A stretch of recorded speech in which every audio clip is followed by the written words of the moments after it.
Hello students, आज की class में बच्चों हम स्टडी करने जा रहे हैं हमारा next topic that is effect of temperature on rate of reaction. ठीक है, तो बच्चों इससे पहले भी हमने बात की थी कि कैसे टेम्परेचर अफेक्ट करता है किसी भी रिएक्शन के रेट को। तो हमने वहाँ पे बच्चों थ्योरेटिकली स्टडी किया था, मतलब क्वालिटेटिवली हम उसे बोल सकते हैं, that is qualitative aspect of temperature. तो वो कैसे इफेक्ट करता है बच्चों कि जैसे जैसे टेम्परेचर इंक्रीज़ करता है तो हमारे पास क्या होता है, रेट ऑफ रिएक्शन क्या होता है, इंक्रीज़ हो जाता है। ठीक है, तो आज की क्लास में बच्चों पर हमें क्वालिटेटिव एनालिसिस नहीं करनी है, हमें क्या पढ़ना है, quantitative effect of temperature on rate of reaction. ठीक है, तो बच्चों स्टार्ट करते हैं, क्योंकि नोट्स मैंने यहाँ पे पहले ही बना लिए। ठीक है, ताकि हम जल्दी कवर अप कर पाएँ हमारे टॉपिक को। तो देखो बच्चों, यहाँ पर क्या है, effect of temperature on rate of reaction. तो बच्चों अगर हम इंक्रीज़ करेंगे टेम्परेचर तो क्या हो जाएगा, रेट ऑल्सो इंक्रीजेज। रेट क्यों इंक्रीज़ हो जाता है बच्चों, क्योंकि वहाँ पे रेट कांस्टेंट इंक्रीज़ हो जाता है। और अप्रोक्स डिपेंडेंसी ऑफ के ऑन टेम्परेचर कैसे होती है बच्चों, अगर हम 10 डिग्री राइज कर दें टेम्परेचर में तो हमारे पास जो रेट कांस्टेंट होता है वो ऑलमोस्ट क्या हो जाता है, डबल हो जाता है। ठीक है, मतलब सपोज करो कि हमने पहले हमारे पास टेम्परेचर था 20 डिग्री सेल्सियस, आपने क्या कर दिया फिर 30 डिग्री सेल्सियस। तो बच्चों जो आपके पास सेकेंड टाइम जब आपने 30 डिग्री सेल्सियस टेम्परेचर किया है तो उस टाइम पर जो रेट कांस्टेंट आएगा वो ऑलमोस्ट क्या आता है, डबल आता है। ठीक है, डबल आ जाता है, या फिर बच्चों उसकी वैल्यू क्या हो जाती है, ट्रिपल भी आ जाता है।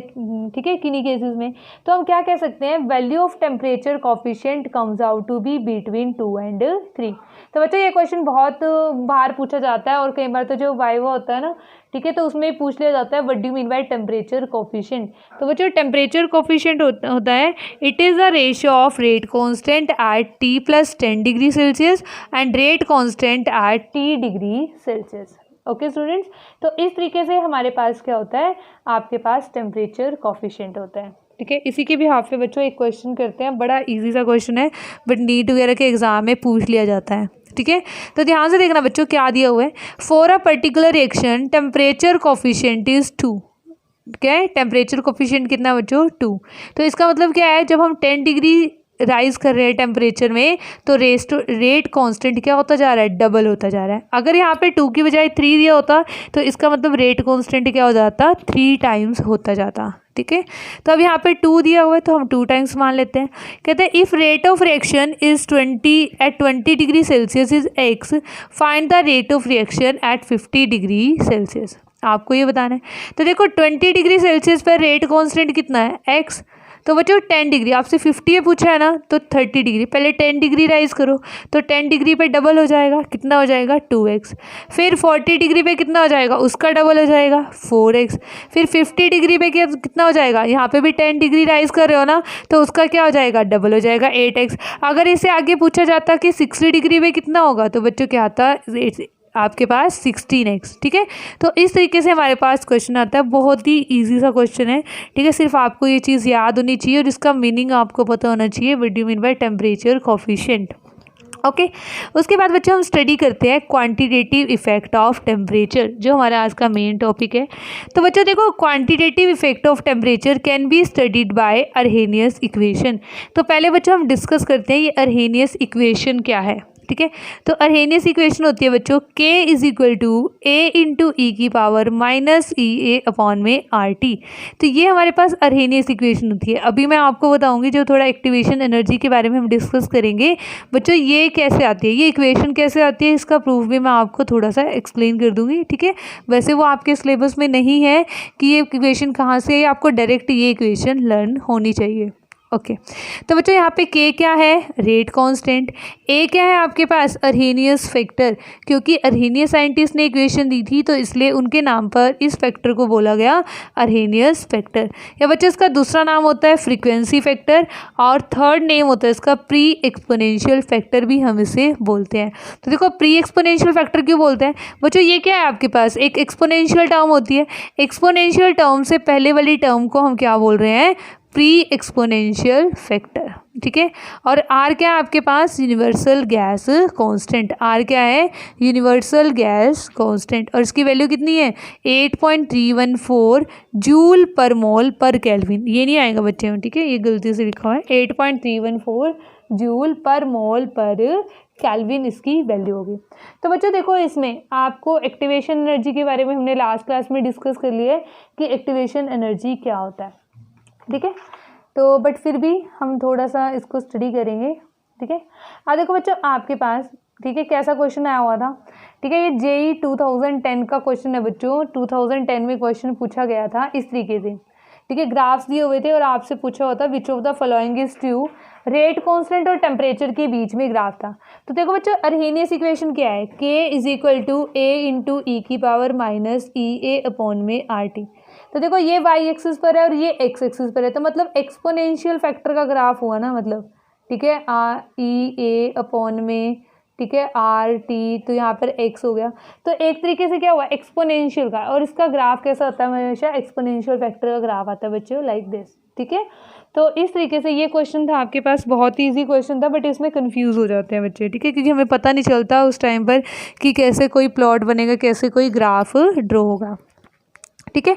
अब जो इसके बाद अभी हम बीच में क्या डिस्कस कर रहे हैं, कोलिजन थ्योरी हम स्टडी कर रहे हैं, ठीक है। इफेक्ट ऑफ टेम्परेचर को स्टडी करने से पहले देखो बच्चों, इसको हम डायरेक्ट भी कर सकते हैं, ठीक है। जैसे ये इक्वेशन आ गई ना बच्चों, इसको हम क्या ले लें, किसी भी दो टेम्परेचर पर आप क्या मान लो बच्चों कि इसका नेचुरल लॉगरिथम ले लो, ठीक है, ताकि ई की पावर, ठीक है, वहाँ पर अभी हम करेंगे, ठीक है। बट बीच में हम बच्चों, इससे पहले हम एक्टिवेशन एनर्जी को, ठीक है, समझने के लिए, या फिर कैसे एक रिएक्टेंट प्रोडक्ट में चेंज हो रहा है, हम उसमें कोलिजन थ्योरी को थोड़ा इंट्रोड्यूस कर लेते हैं, ठीक है। कोलिजन थ्योरी के बारे में समझते हैं कि कोलिजन थ्योरी इन एक्चुअल में है क्या, ठीक है। और उसके बाद बच्चों यहाँ से हम इसी इक्वेशन की हेल्प से, ठीक है, अभी ये चीज़ सोचना कि अभी हमने यहाँ पे स्टॉप किया है, इसी के बाद इसको करेंगे, यहाँ से ही स्टार्ट करेंगे और फॉर्मूला डिराइव करेंगे इफेक्ट ऑफ टेम्परेचर के लिए, जो कि बहुत इंपॉर्टेंट है आपके बोर्ड एग्ज़ाम्स के लिए। बोर्ड एग्ज़ाम्स में यहाँ से क्वेश्चन आने का बहुत बहुत ज़्यादा चांसेस होता है, ठीक है।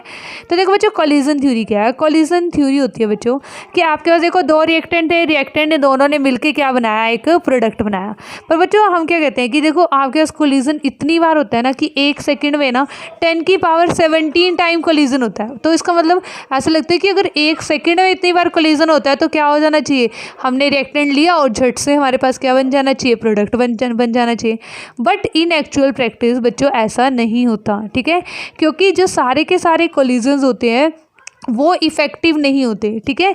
कोलिजन होना ही सफिशिएंट नहीं है, बल्कि इफ़ेक्टिव कोलिजन होना चाहिए, क्योंकि बच्चों जब इफ़ेक्टिव कोलिजन होगा तभी क्या होगी, फॉर्मेशन ऑफ प्रोडक्ट होगी, अदरवाइज प्रोडक्ट की फॉर्मेशन नहीं होगी। तो देखो इफ़ेक्टिव कोलिजन और कोलिजन में डिफरेंस है, ठीक है। तो बच्चों यहाँ पे क्या है, देखो लिखा हुआ है, not all collision between reactant molecules are effective gives product for an effective collision. तो बच्चों एक इफेक्टिव कोलिजन होने के लिए क्या होना चाहिए, इफेक्टिव कोलिजन होने के लिए दो फैक्टर जरूर होने चाहिए, that is orientation factor and second is activation energy, ठीक है। तो देखो ओरिएंटेशन फैक्टर क्या होता है, आपके पास सपोज करो एक ए एटम था, एक बी एटम था, दोनों देखो ए इस साइड आया, बी इस साइड आया, और क्या बना बच्चों, ए भी एक मॉलिक्यूल बन गया, ठीक है। तो हमने इसको क्या बोला, इफेक्टिव कोलिजन, क्योंकि यहाँ पे प्रॉपर ओरिएंटेशन है। पर सपोज करो ये इस तरीके से हैं, देखो दो एटम ऐसे हैं ए के और दो एटम ऐसे हैं बी के, तो इस केस में क्या है, देखो ये इस तरीके से आए ऐसे, तो क्या यहाँ पर बी प्रॉपरली ए के साथ रिएक्ट कर रहे हैं, नहीं कर रहे हैं ना, ये साइडवेज ओवरलैप कर रहे हैं, तो ये आपके पास इफेक्टिव कोलिजन नहीं होगा, ठीक है। तो इस तरीके से हमारे पास क्या जरूरी होता है कि आपके पास कोई भी प्रोडक्ट बनने के लिए हमारे पास क्या होना चाहिए, एक प्रॉपर ओरिएंटेशन में रिएक्टेंट मॉलिक्यूल्स होने चाहिए।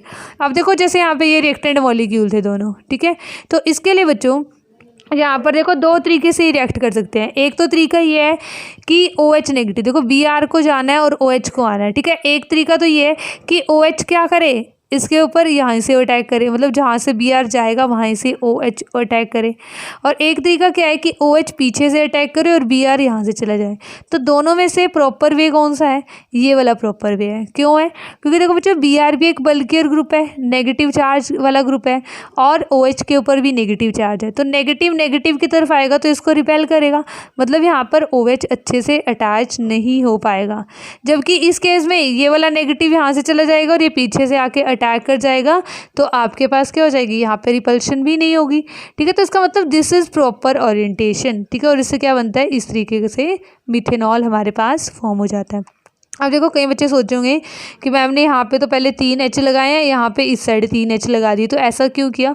तो बच्चों ये हम स्टडी करेंगे halo alkane hello arenes chapter में, जहाँ पे हम स्टडी करेंगे इसकी इन्वर्जन ऑफ कॉन्फ़िगरेशन के बारे में, ठीक है। तो इसके बारे में आप टेंशन मत लो, ये चीज़ आप जल्दी ही सीखोगे। तो बच्चों ये क्या था हमारे पास, कोलिजन थ्योरी, ठीक है। तो फर्स्ट कोलिजन थ्योरी में फर्स्ट फैक्टर अभी तक हमने डिस्कस किया है, दैट इज़ ओरिएंटेशन फैक्टर। अब सेकंड फैक्टर है बच्चों एक्टिवेशन एनर्जी। एक्टिवेशन एनर्जी मैंने आपको लास्ट क्लास में बता दिया है, वो क्या होता है, the minimum amount of extra amount of energy absorb by the reactant molecule so that their energy become equal to threshold value.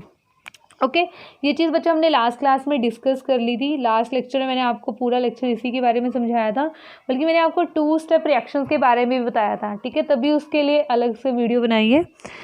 अब देखो बच्चों यहाँ पे मैं आपको वो चीज़ बता रही हूँ, ठीक है। यहाँ पे मैंने इसलिए इंट्रोड्यूस किया है इस चीज़ को, मैंने आपको लास्ट क्लास में बोला था कि मैं आपको थोड़ा सा ये बताऊँगी कि रिएक्शन आपके पास इक्वेशन कैसे आती है, अर्हीनियस इक्वेशन कैसे आती है, ठीक है। लास्ट क्लास में नहीं बच्चों, इसी क्लास में अभी हमने स्टार्ट किए, ठीक है। तो देखो यहाँ पर हमारे पास ये इक्वेशन कैसे आएगी, अगर हम फ्रैक्शन ऑफ मॉलिक्यूल्स और काइनेटिक एनर्जी के बीच में ग्राफ प्लॉट करें तो बच्चों इस टाइप की कर्व हमें ऑब्टेन होती है, ठीक है। तो देखो जैसे उसमें होता था ना मैक्सिमम, अगर आपको याद हो मोस्ट प्रोबेबल स्पीड वाले केस में, ठीक है, जो आपने स्टेट्स ऑफ मैटर में स्टडी किया था +1 क्लास में। तो देखो इसका मतलब भी क्या है बच्चों यहाँ पर, ठीक है, कि वो मॉलिक्यूल जिनकी एनर्जी एक्टिवेशन एनर्जी से ज़्यादा है, ठीक है, तो वही इफेक्टिव होंगे, उनके बीच में क्या होगा, इफेक्टिव कोलिजन होगा, ठीक है। तो यहाँ पे देखो fraction of molecules which cross activation energy barrier, वो किसके इक्वल होती है, e⁻⁻ अपॉन में RT के इक्वल होती है। तो बच्चों यही इस रेट इसी पे डिपेंड करता है, तो मतलब rate is directly proportional to e⁻⁻ upon में RT, ठीक है। अब देखो यहाँ पर, अब रेट यहाँ पे प्रोपोर्शनलिटी कांस्टेंट हटा दो, यहाँ पर क्या आ जाएगा, ए इज अर्हीनियस फैक्टर। ये फैक्ट किसने ऑब्जर्व किया था बच्चों, ये फैक्ट ऑब्जर्व किया था अर्हीनियस साइंटिस्ट ने, तभी हम क्या बोलते हैं बच्चों यहाँ पर, इसको बोलते हैं अर्हीनियस फैक्टर। अब देखो रेट की जगह हमने क्या लिख दिया यहाँ पर के, ठीक है। अब रेट की जगह के इसलिए लिखा बच्चों because rate is directly proportional to k, that's why rate is replaced by k, ठीक है। और बच्चों इस इक्वेशन को हम क्या कहते हैं, अर्हेनियस इक्वेशन, ठीक है। अर्हेनियस इक्वेशन हमें क्या बताता है, it tells us about the quantitative effect of temperature, कि मतलब अगर हम कितना टेम्परेचर इंक्रीज करें तो रेट कांस्टेंट पर कितना आपके पास इंक्रीज होगा या क्या इफेक्ट होगा, वो हमें यहाँ पर स्टडी करना है, ठीक है। तो बच्चों बहुत ही ईजी है, इसका आप नेचुरल लॉगरिथम लो, नेचुरल लॉगरिथम से हमारे पास क्या आ जाएगी, इसका आंसर आ जाएगा, ठीक। देखो हमारे पास बच्चों के क्या है, a इंटू e⁻⁻ अपॉन में RT, ओके। नेचुरल लॉगरिथम लो बच्चों, तो क्या बन जाएगा, ln of k is equal to ln of a e⁻⁻ upon में RT। तो यहाँ पे क्या बनेगा, ln ऑफ a और ln ऑफ e⁻⁻ अपॉन में RT, तो ये तो कैंसिल हो जाएंगे बच्चों एक दूसरे से, तो क्या बच जाएगा, -EA अपॉन में RT, ठीक है। अगर बच्चों अब हम क्या करें, ग्राफ लोड करें बिटवीन नेचुरल लॉगरिथम ऑफ के एंड 1/t, तो हमारे पास इस टाइप की इक्वेशन, ये y एक्सिस, ये आपके पास mx और ये c।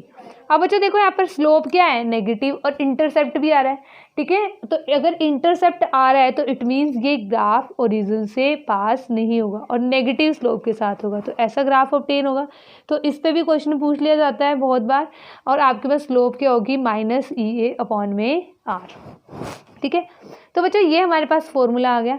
बट जो हमारे पास क्वेश्चन में इक्वेशन, जैसे क्वेश्चन जो हमसे पूछे जाते हैं वो पूछे जाते हैं बच्चों, हमें 2 टेम्परेचर गिवन होते हैं और 2 रेट कांस्टेंट गिवन होते हैं, ठीक है। आपसे पूछा जाता है कि 10 डिग्री पे इतना था, तो बताओ 20 डिग्री पे रेट कांस्टेंट कितना होगा, ठीक है, लाइक दैट, उस तरीके से। तो देखो आप क्या करोगे बच्चों, 2 टेम्परेचर्स और मान लो, तो अगर हम मान लेते हैं T1 and T2 are 2 temperature and K1 and K2 are respectively the rate constant at that temperature। तो बच्चों यहाँ पे पहले टेम्परेचर T1 पर मानो क्या बनेगा, ln of K1 is equal to ln of A minus EA upon में RT1। ऐसे ही टेम्परेचर T2 पर क्या बनेगा, ln of K2 is equal to ln of A minus EA upon में RT2, ठीक है, RT2। अब बच्चों देखो सेकंड और थर्ड इक्वेशन, 2 इक्वेशन होगी, फिर क्या करो, इसको माइनस कर दो, ठीक है, इसको सब्ट्रैक्ट कर दोगे तो आपके पास ये आ जाएगी। इसको रीअरेंज कर दो बच्चों तो हमारे पास फॉर्मूला क्या आ जाएगा, natural logarithm of K2 by में K1 is equal to EA upon में R into 1/T1 minus 1/T2। अगर हम इस नेचुरल लॉगरिथम को ख़त्म करना चाहते हैं तो यहाँ पे हम क्या कर देंगे, we have to multiply this by 2.303, ठीक है, और 2.303 फिर यहाँ पे रीअरेंज कर देंगे तो बच्चों हमारे पास फॉर्मूला क्या आ गया, logarithm of log of K2 by K1 is equal to EA upon में 2.303 R into 1/T1 minus 1/T2। तो बच्चों इस इक्वेशन, इस फॉर्मूले के बिहाफ पे आपसे बहुत सारे क्वेश्चंस पूछे जा सकते हैं, ठीक है, तो बहुत इंपॉर्टेंट है ये फार्मूला। तो इस फॉर्मूले को बच्चों बड़े ध्यान से, ठीक है, इसको आप लर्न कर लो बच्चों, इस फॉर्मूले को आपको लर्न करना ही पड़ेगा, ठीक है।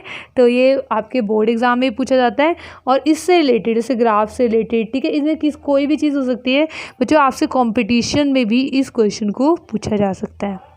तो बच्चों this is all about effect of temperature on rate of reaction. Next class में बच्चों हम स्टडी करेंगे कॉलिजन थ्योरी और उसके बच्चों कुछ हम, ठीक है, कुछ पार्ट है उसका रहता है तो वो हम स्टडी करेंगे।